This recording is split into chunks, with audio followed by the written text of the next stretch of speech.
Most people believe power comes from alliances, numbers, or collective strength.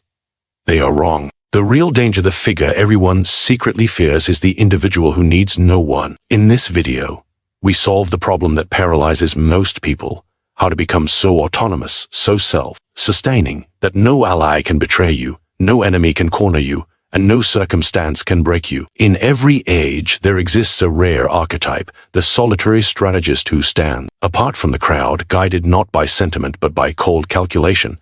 This individual is not isolated, he is untethered, not lonely, simply unbound by dependency. While the masses cling to groups for reassurance and rulers cling to advisors for direction, the true architect of power learns to command his world from within. Tonight, we dissect the doctrine of the one-man army, the philosophy that transforms an ordinary individual into an independent force of power, a doctrine forged from discipline, sharpened by realism and strengthened by the refusal to kneel before the fragile structures others rely on. Here, autonomy is not a preference, it is a weapon. Power begins to erode the moment you allow another person to hold a piece of your stability. Most people live unaware of this slow decay. They surrender fragments of control in exchange for comfort, approval, or guidance. Yet every dependency is a leash, and every leash has a hand at the other end. Ask yourself who currently holds even a minor claim over your decisions. A friend whose validation you secretly seek, an employer whose temper shapes your behavior, a partner whose disappointment you fear. These may appear harmless, yet they act as silent architects of your choice, subtly rewriting your path to suit their interests rather than your own. History is merciless in exposing this truth. Consider ancient rulers who surrounded themselves with advisors they depended upon. Their fates often hinged not on enemies, but on the confidants who whispered into their ears. A sovereign who needed another to think for him became a figurehead, not a ruler. Dependency made him predictable, and predictability leads to conquest. Now compare this to the rare leader who cultivated independence of mind. Such a figure listened but never relied. He extracted information without surrendering judgment. When betrayal came, and it always does, he remained intact, because no single voice held dominion over his direction. He stood alone, not as an outcast, but as an unshakable center of gravity. In psychological terms, dependency functions like a hidden contract. You believe you are exchanging trust for stability, yet you are truly offering influence for protection. And the moment someone realizes you rely on them, they gain the ability to shape your world with a word, a gesture, or a sudden withdrawal of support. Think of how manipulators operate. They do not begin by attacking you. They begin by offering something: comfort, guidance, opportunity. Once you lean on them, even slightly, they shift from giver to controller. Your decisions bend subtly toward preserving their favor. You justify it as respect, but it is dependency dressed in the language of loyalty. This is why your first act of power is not conquering others, but reclaiming yourself. You must examine every alliance, every friendship, every routine, and ask, does this strengthen me, or does it bind me? Anything that binds you even gently contains the potential to shatter you. Cutting these threads is not cruelty, it is survival. Yet elimination of dependency does not mean rejecting all people.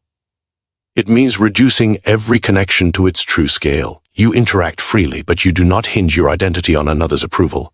You accept help, but you never rely on it. You study others, but you remain the author of your own direction and the guardian of your own stability. To achieve this, you must cultivate skills that make you self-sufficient: intellectual tools, strategic awareness, emotional discipline. These are the internal fortifications that no enemy can infiltrate, because they are housed entirely within your control. The stronger these fortifications grow, the less anyone can tempt you into relying on their strength instead of your own. But there is a harder truth beneath this. Eliminating dependency demands sacrifice. You will lose people who preferred you dependent. You will provoke those who once benefited from your need. Independence disrupts power structures, and some will respond with resistance or subtle sabotage. Yet this is proof you are moving correctly. The comfortable resent the autonomous. The path forward requires a cold clarity. You must train yourself to recognize when someone seeks to become indispensable in your life. Their charm, their generosity, their counsel, these may be genuine, but they may also be calculated. A strategist does not reject kindness. He simply refuses to let kindness become a chain. Understand this. Your autonomy is not a defensive shield. It is the foundation of every form of power you will build. When no one can claim ownership of your choices, you move through the world with a freedom others cannot fathom. You become unpredictable, unmanipulated, and those who once attempted to steer, you will watch, unsettled as you operate on a plane beyond their reach. This is only the beginning, for once dependency is severed, a new dangerous strength emerges, one that will define the next step of the doctrine ahead. Emotional self-sufficiency is the fortress the powerful build long before they step onto any battlefield. Not a fortress of stone, but one of inner discipline, one that cannot be breached by praise, seduction, guilt, or fear. Most people remain vulnerable not because they lack strength, but because they grant emotional access to anyone who offers comfort. Yet emotional access is influence, and influence becomes control the moment you fail to see it for what it truly is. Ask yourself, who can alter your state of mind with a single gesture? Whose anger unsettles you? Whose approval you chase? If someone holds that power, they do not need weapons or armies. They already command the battlefield within you. And a commander of your emotions becomes a commander of your decisions. History offers brutal lessons on this. Consider rulers undone, not by their enemies' swords, but by their own inability to master their reactions. A ruler who rages too quickly reveals his weaknesses. A ruler who loves too deeply exposes his blind spots. A ruler who fears losing affection becomes a puppet to those who supply it. Emotional dependence was the downfall of many, yet emotional poise was the triumph of few. The strategist who understood this most clearly knew that the emotion you fail to master will be the emotion someone else uses to conquer you. Fear, pride, desire, each one can be turned into a chain around your neck. But when you become sovereign over these forces, no one can ensnare you with them. You remain calm while others drown in their impulses. You remain sharp while others collapse under pressure. Think of manipulators in the modern world. They do not attack your logic first, they attack your emotions. They use guilt to soften your boundaries. They use admiration to lower your guard. They use urgency to make you act before thinking. And if you are emotionally reactive, you become marionette and they become puppeteer, subtly pulling the strings until you dance exactly as they wish. But imagine instead that you grow immune to these tactics. Imagine no guilt can bend you, no praise can intoxicate you, no fear can immobilize you. You listen. You observe. You calculate, but your emotions remain under your command, not theirs. Manipulators then find nothing to grip. Their usual weapons fall useless to the floor. You become unreadable, unshakable, and unmanipulable. Emotional self-sufficiency does not mean suppressing emotions. It means controlling their entry, exit like a vigilant gatekeeper. You feel anger, but you release it only when it strengthens your position. You feel fear, but you wield it as a signal rather than a sentence. You feel desire, but you decide when, where, and whether it guides your actions. This is not coldness. It is governance of the self, and no empire lasts without governance. Consider the battlefield of relationships, personal, professional, or political. The emotionally reactive are predictable. Predictability is vulnerability. The emotionally sovereign, however, become enigmatic. People may try to provoke you, pull you, unsettle you, yet you remain yourself, untouched by their storms. This frustrates them, confuses them, and eventually forces them to treat you with respect or caution. Both outcomes work in your favor. To build this inner sovereignty, you must first confront the triggers that currently govern you. What words ignite your anger? What situations summon your insecurity? What people stir your need for validation? These are the pressure points others can exploit. Identify them, study them, then dismantle them. Each dismantled trigger is a severed chain. The process is uncomfortable. You will see parts of yourself you have long avoided. You will witness how others have controlled you without your realizing it. But discomfort is the price for liberation. The mind that cannot be controlled by others becomes the fiercest weapon you possess. Soon you will notice a shift. You speak more deliberately. You act more intentionally. You respond instead of react. People sense something has changed, though they cannot explain it. You have stepped out of the emotional reach of the world, and the world respects what it cannot reach. Yet emotional sovereignty is only one pillar of autonomy. Another, far more dangerous skill awaits you, one that turns solitude itself into strategic advantage. And that is where the doctrine sharpens. Solitude is feared by the many because it exposes them to themselves. But the strategist views solitude differently. Where others see silence, you see clarity. Where they see vulnerability, you see room to maneuver. When you learn to weaponize isolation, you transform from someone who needs the world into someone the world cannot anticipate. Ask yourself, why do groups fear the person who stands alone? Because he is unreadable, unattached, immune to group influence. A crowd can predict its own members. They respond to pressure, approval, and collective emotion. But the solitary operator answers only to himself, making him a threat to every alliance built on conformity. History has always favored those who mastered the art of operating alone. Think of the lone generals who struck when armies hesitated, or the isolated scholars whose ideas outlasted whole nations. Even emperors who appeared surrounded by advisors often retreated into private chambers where decisive thoughts were formed without interference. Real power rarely emerges in the noise of the crowd. It is born in the quiet spaces where one mind considers the world with ruthless clarity. Isolation sharpens perception. When you are alone, you hear the motives behind people's words more clearly. You see their insecurities, their ambitions, their angles of manipulation. The absence of constant social noise allows you to read patterns others overlook. Solitude becomes a training ground where your mind grows sharper, your instinct stronger, your strategy cleaner. But more importantly, isolation breaks the chains of obligation. When you operate alone, you owe no one explanation. You are not bound by group expectations, customs, or collective moods. You move at your own pace, advance by your own logic, and retreat when it suits you, not when panic overtakes the herd. This independence makes you unpredictable, and unpredictability is a form of power that terrifies those who cannot control it. Consider manipulate. Again, their greatest advantage is proximity. They weaken you by staying close, by watching your behavior, by anticipating your reactions. But the moment you retreat into solitude, physical, emotional, or psychological, you remove their access to your vulnerabilities. They cannot provoke what they cannot reach. They cannot influence what they cannot observe. This is why isolation must not be passive. It must be active, intentional, and strategic. You withdraw, not to hide, but to recalibrate, to study, to plan, to strengthen. Imagine two individuals. The first is always surrounded by others, constantly interacting, constantly reacting.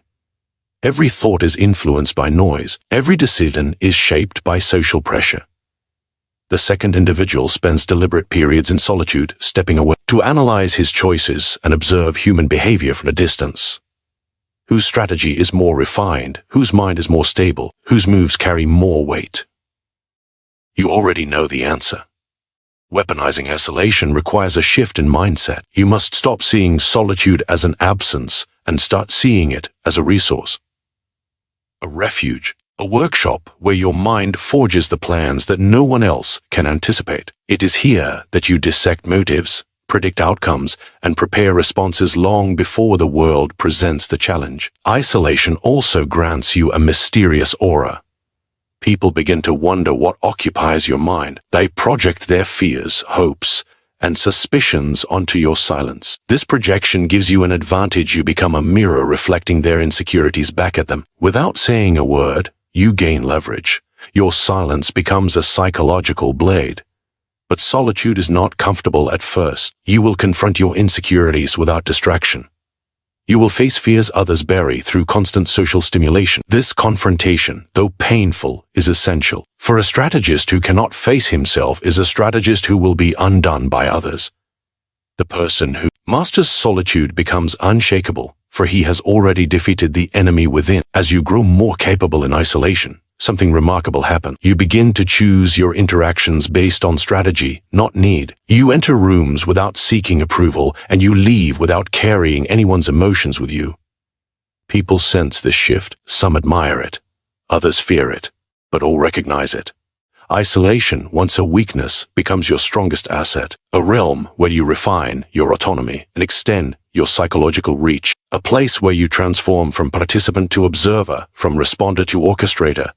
Yet solitude is only the beginning. Once you learn to weaponize it, a new skill emerges: how to engage with others without ever belonging to them. And that is where the doctrine truly becomes dangerous. Power is often mistaken for control over others. The naive believe that influence requires loyalty, friendship, or alliance. But the true strategist knows a harsher truth. You can extract value, information, and opportunity from people without ever belonging to them. To belong is to tether yourself. To tether yourself is to surrender leverage. And leverage, silent, unseen, unassailable, is the currency of the powerful. Ask yourself, how many times have you compromised your position to preserve a connection? How often have you restrained your action because someone expected obedience or approval or conformity? This is the trap. People willingly hand over their freedom under the guise of loyalty. And once you are ensnared, even subtly, your independence becomes negotiable. History is filled with those who mastered the art of interaction without attachment. Consider the Venetian merchants of the Renaissance, who traded with empires and sultans, extracting wealth and secrets without pledging fealty to any crown. Their brilliance lay in connection without surrender, in engagement without obligation. Every meeting, every alliance, every gift was calculated, never sentimental, never permanent. They collected favors like a chess player collects positions, always planning the next move. In the modern world, manipulators act similarly.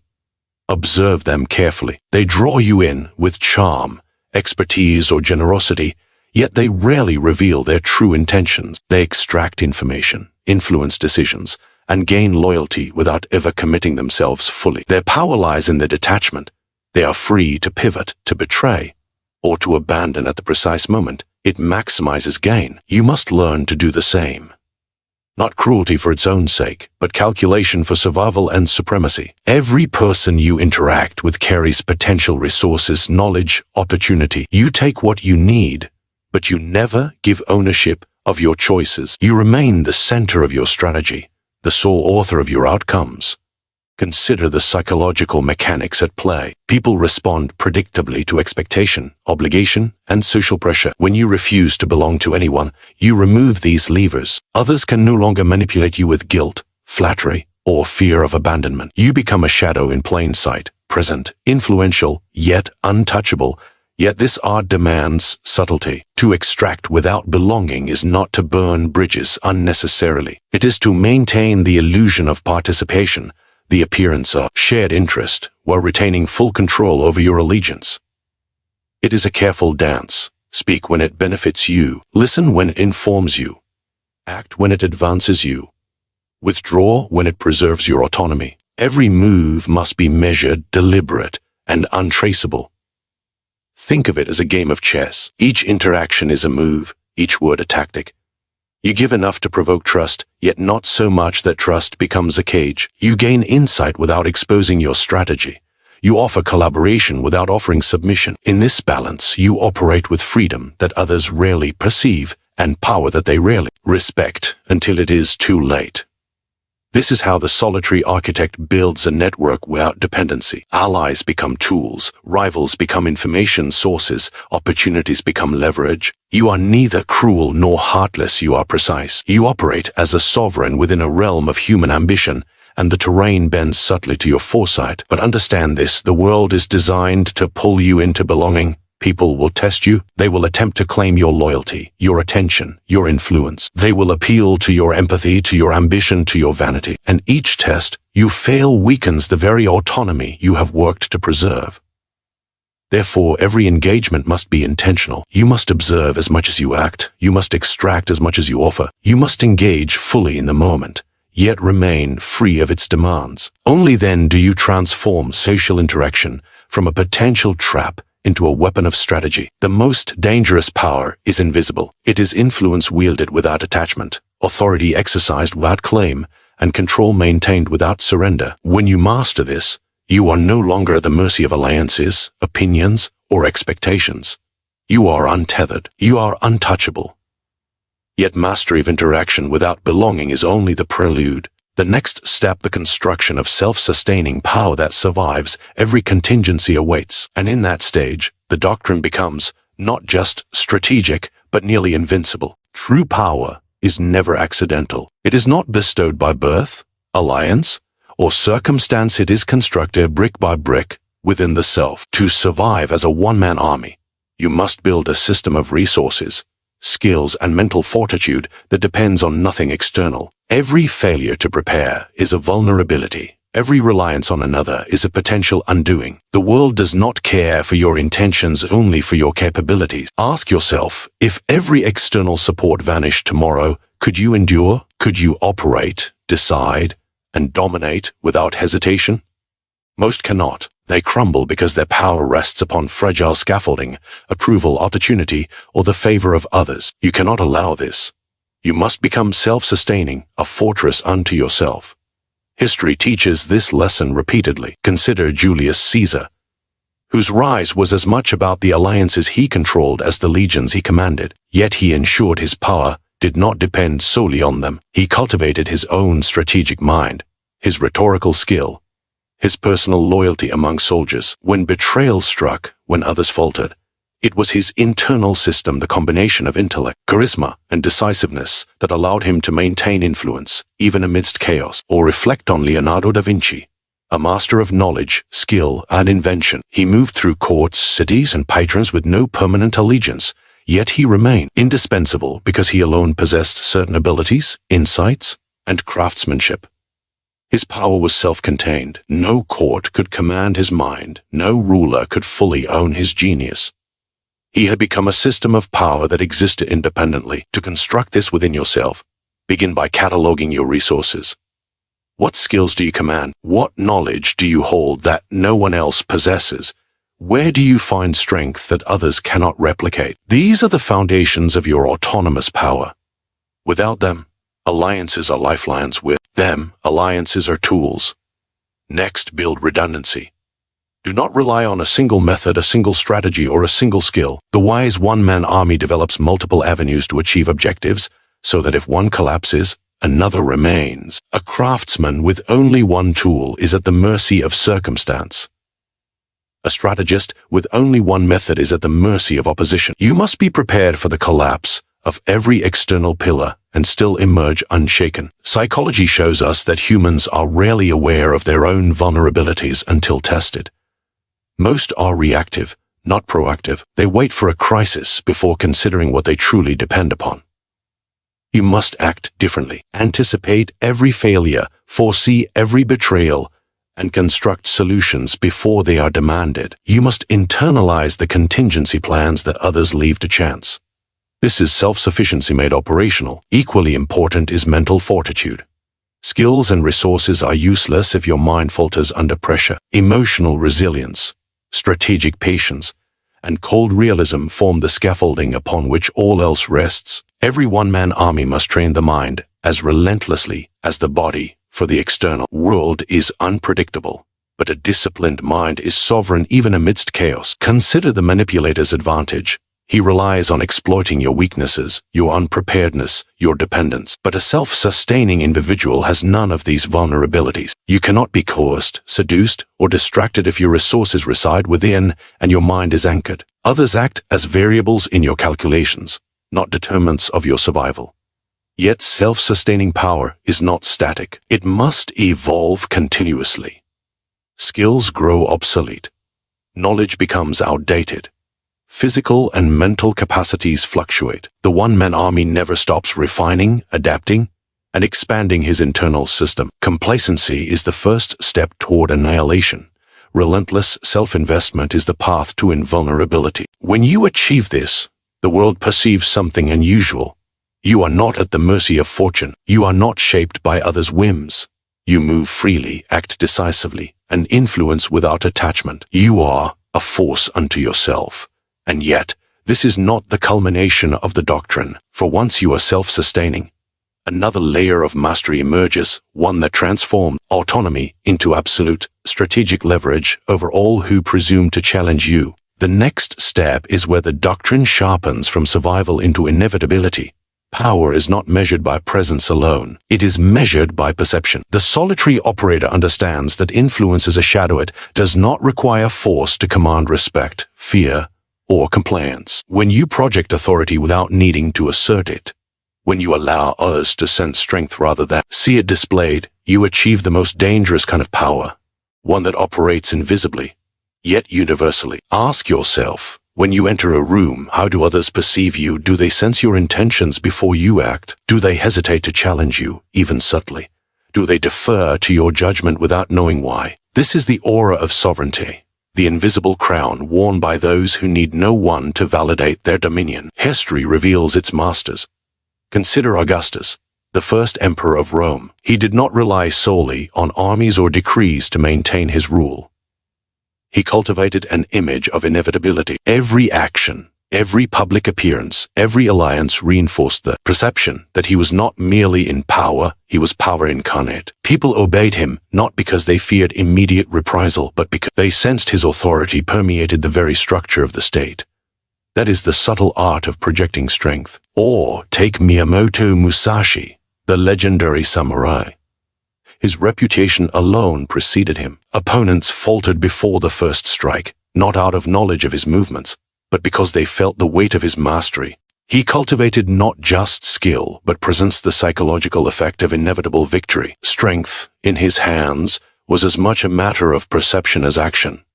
The psychology behind this is precise. Humans instinctively respond to confidence and certainty. The mind craves order, predictability, and authority in others. When you exude an aura of control, you exploit this instinct. You do not need to dominate every interaction overtly. Your mere presence reshapes behavior, sets expectations, and guides outcomes. Others bend before you without realizing they have. Yet this is not manipulation through deceit alone.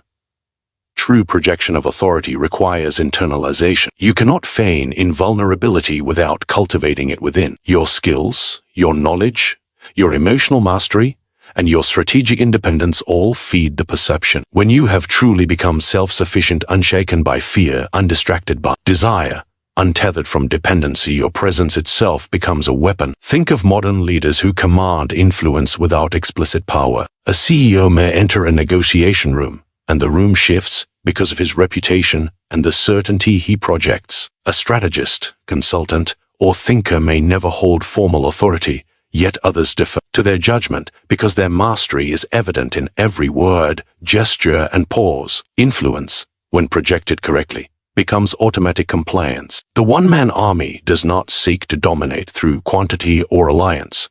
He leverages the psychology of presence. He understands that fear, respect, and admiration are cultivated, not demanded. He allows uncertainty in others to amplify his influence. When people are unsure of the limits of your strength, they overestimate it. They hesitate to test it. They comply before being compelled. But there is a subtle danger here. Projection is a delicate skill. Too much overt assertion undermines credibility. Too little and your presence is overlooked.